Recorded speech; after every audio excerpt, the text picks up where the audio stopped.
During the fourth quarter of 2020, the publication of the FSB of the Global Transition Roadmap for LIBOR stands out. At European level, several bodies have published standards and guidelines on ESG risk management and supervision. At local level, the PRA has issued several statements related to prudential treatment of software assets and Pillar 2. Regarding the most relevant publications of this quarter, we can highlight: at international level, the FSB has published the Global Transition Roadmap for LIBOR. The BCBS has published a technical amendment on the capital treatment of securitizations of NLP and the results of its latest Basel III monitoring report. For its part, the SRB has published its multi-annual program 2021-2023. In Europe, several publications related to climate risks stand out.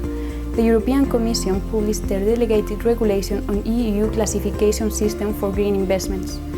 The EBA has published the consultation paper on ESG risk management and supervision, and the ECB has published its guide on climate-related and environmental risk. In addition, the EBA has published an update to the reporting framework and the ETS institutions Pillar 3, and its updated impact study on the implementation of Basel III, as well as the final methodology, draft templates, and template guidance for the 2021 EU-wide stress test. At domestic level, it should be highlighted, among others, that the government has published Law 7/2020 for the digital transformation of the financial system.